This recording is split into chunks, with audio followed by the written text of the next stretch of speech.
देता हूं। और सबसे आखिर में आप सोच रहे हो कि मैंने सबका नाम लिया और अपने विधायक का नाम ही नहीं लिया।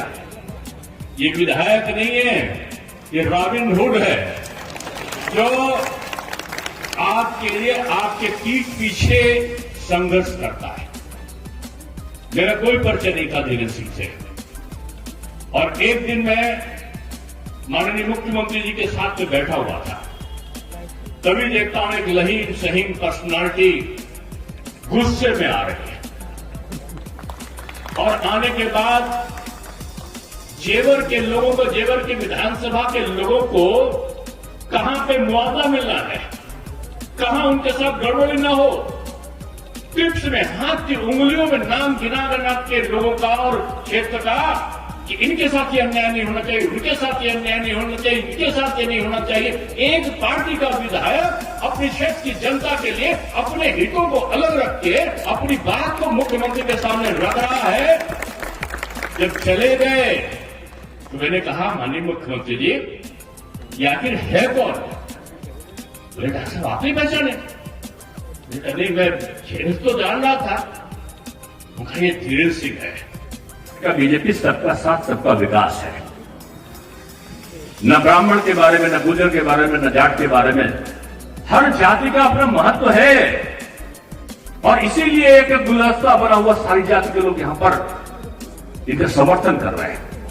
ब्राह्मण जाति नहीं है, ब्राह्मण एक संस्कार है, एक श्रेष्ठ जीवन जीने की प्रवृत्ति का नाम ब्राह्मण है, और ब्राह्मण वही है जो सबके सुख में अपने सुख की अनुभूति करता है। बीजेपी अनुसूचित के लिए भी काम करती है, अंबेडकर जी के पंचतीर्थों को हमने बनाया है। बीजेपी गुर्जर के लिए भी काम करती है, जाट के लिए भी काम करती है, बीजेपी ठाकुर के लिए भी काम करती है, वेस्ट के लिए और सभी के लिए काम करती है। हम तो राज्यसभा का भी गुर्जर है, हमारे जाट भी लक्ष्मी नारायण जी कैबिनेट के मंत्री है। ब्राह्मण में देखो तो सारे लोग हैं, ठाकुर में देखो, अनुसूचित में देखो, सबसे ज्यादा अनुसूचित अगर किसी पार्टी का विधायक है तो वो बीजेपी का है, सबसे अनुसूचित सांसद कोई है तो वो बीजेपी का है। क्यों? हमने भेदभाव नहीं किए। तो शायद सपा, बसपा, माकपा, भाकपा, इधर का उधर का, एमआईएम, कौन कौन सा, ये बंगाल का, ये हैदराबाद का, ये महाराष्ट्र का, ये सब मिलके भी बीजेपी का मुकाबला करने का साहस नहीं कर रहे हैं। क्यों? क्योंकि हमने भेदभाव नहीं किया है, और डबल राशन मिला है, प्रति व्यक्ति 10 किलो का, तो चना भी मिला है, तेल भी मिला है, नमक भी मिला है, तमाम और चीजें भी मिली। किसको मिली है? जांच पूछ के मिली है? नहीं। तो करोड़ों की संख्या में हमने इज्जत घर बनाए हैं, शौचालय बनाए, लाखों की संख्या में हमने सम्मान निधि दिया है 6,000 रुपए। हमने बगैर किसी भेदभाव के गैस का कनेक्शन 10 किलो मुफ्त का राशन दिया है, बगैर कुछ किए श्रमिकों के नाम पर गरीबों को 1,000 रुपए प्रति माह के हिसाब से उनके खाते में भेजा है। कोरोना का संक्रमण आया तो 1,500 रुपए की राशि उनके खाते में जमा हो गई, महिलाओं के खातों में। आज डीएपी खाद पे सब्सिडी दे रहे हैं, वो किसानों को उपलब्ध हो रही है। नीम कोटेड यूरिया दे रहे हैं, यूरिया खाद दे रहे हैं। अब लाठीचार्ज नहीं हो रहा है ये खाद के लिए। गांवों में अभी बता रहे थे धीरेन्द्र जी, गांवों में हमने अपने स्कूलों को खोला है। मैं बधाई तो माननीय मुख्यमंत्री जी को, मोदी जी को, सबको देता हूं, लेकिन एक छोटी सी बधाई अगर है वो इस क्षेत्र के विधायक को देता हूं कि जिसने लड़कर अपने क्षेत्र में जेवर का एयरपोर्ट आ सके, उसका सपना देखकर उसके लिए काम किया है। आज होशियारपुर का आप देख लो, राजकीय बालिका इंटर कॉलेज, आज राजकीय जो दीनदयाल उपाध्याय मॉडर्न स्कूल हमने बनाए हैं, चाहिए वो आपके क्षेत्र में आए हैं। आज 8 नए इंटर कॉलेज जो प्राइवेट थे, उनको मान्यता भी ये आगे दिलवा कर लगे 1 दिन के अंदर। 8 नए जो प्राइवेट स्कूल थे उनको मान्यता दिलवाने का काम भी यहां पर हुआ। 33 ये एक साथ की हमारे सरकारी विद्यालयों में भी बच्चे प्राइवेट स्कूल की तरह पढ़ सके। आकर इन्होंने बात किया, मैंने वहीं पर बैठे बैठे अपने बेसिक शिक्षा मंत्री से बात करके, उनके सचिव से बात करके 33% विद्यालयों में स्मार्ट क्लासेस, यानी गांव के अंदर भी कॉलेज, अगर परिषदी कॉलेज है तो उसमें स्मार्ट कॉलेज क्लास की व्यवस्था 33 विद्यालयों में जेवर विधानसभा के अंतर्गत हुआ है। 40% कॉलेज में आपके जो इस विधानसभा के अंतर्गत आते हैं उसमें प्रोजेक्टर के द्वारा शिक्षा की व्यवस्था कराई गई। और इन सब के पीछे सरकार तो थी, ये बात सही है, लेकिन अगर क्षेत्र का विधायक सक्रिय नहीं होगा तो ये योजना कहां से आएगी। इसलिए मैं कहता हूं कि जितेंद्र जी ने बहुत काम कराया। यहां पर नौकरी दे इसको, उतने लोगों को किसान सम्मान निधि मिली है। आज 15,557 लोगों को फसल ऋण को दिया गया है। आज 1437 किसानों को फसल बीमा की सुविधा दी गई है। और जो सिंचाई के लिए सोलर पंप हैं, 140 सोलर पंप के अनुदान देने का काम भी इस विधानसभा में किया गया है।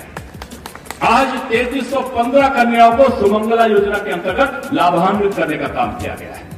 अगर देखा जाए तो 20,868 लोगों को पेंशन की सुविधा दी गई है।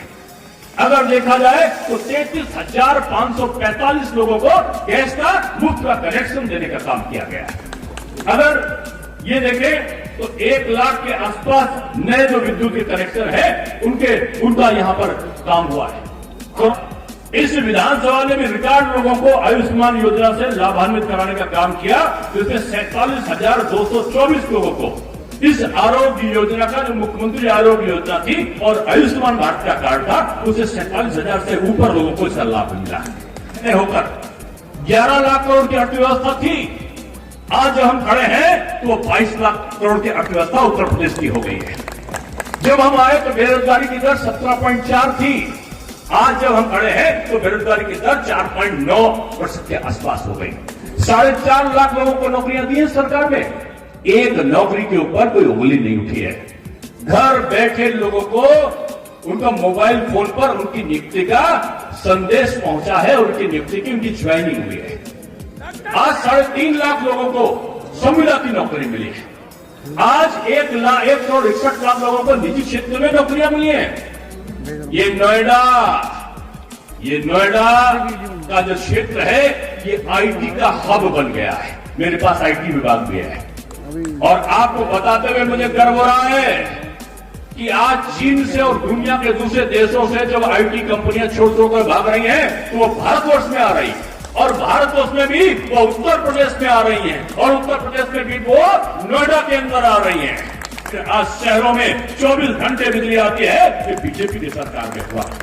रोजगार को शिक्षा के साथ में जोड़ा है और रोजगार को शिक्षा के साथ में जोड़ने से ये परीक्षा केंद्रों का पारदर्शी हमने आवंटन किया है।